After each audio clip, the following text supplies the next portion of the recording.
विपक्ष का जो कहना है वो वास्तव में उनकी नाकामियों के बारे में वो उजागर कर रहे हैं कि वो कितने नाकामयाब रहे कुछ भी करने के लिए 10 साल 2004 से 14 जो उनके पास थे,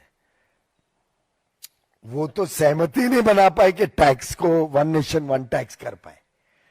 और कांग्रेस के समय मैंने अभी अभी समझाया कितने अलग अलग प्रकार के टैक्स थे, टैक्स के ऊपर टैक्स था, और कोई भी वस्तु पे टैक्स, आप कोई व्यापारी कोई उद्योग के व्यक्ति से बात कर लीजिए, ऐसा एक आपको आइटम नहीं दिखेगा जो कांग्रेस के समय आज से कम टैक्स में उपलब्ध था, एक आइटम नहीं मिलेगा। कांग्रेस यानी हाई टैक्सेशन, दोनों में कोई अंतर विरोध नहीं है। कांग्रेस ने तो जब एक जमाने में इनकम टैक्स में 95% तक tax, wealth tax, income tax सब लगाया करते थे।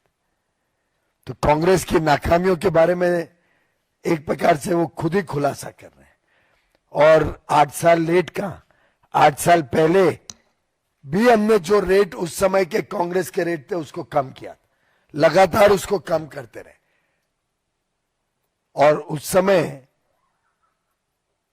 सब कांग्रेस के राज्य सरकारें थी, जहां अधिकांश, हमारी तो बहुत कम थी, उसके बावजूद ये बड़ा बदलाव लाए, सभी राज्य सरकारों को साथ में लेके आए।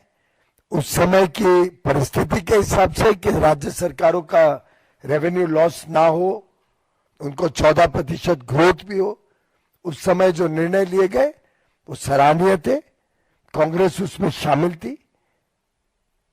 और आज जो निर्णय लिए गए हैं उस पर कर्नाटक सरकार या केरल सरकार ने जैसे जीएसटी काउंसिल के खुलासा आ रहा है बाहर, जो व्यवहार किया, वो खुश नहीं थे उपभोक्ताओं को लाभ देने के लिए। वो वहां फिर भी कोशिश कर रहे थे किसी तरीके से ना हो, क्योंकि उन्हें समझ थी कि उससे कांग्रेस एक्सपोज हो जाएगी, कि उन्होंने ये कोई अच्छे कदम नहीं उठाए उनके 10 साल के शासन में, बजाय कि भ्रष्टाचार करना।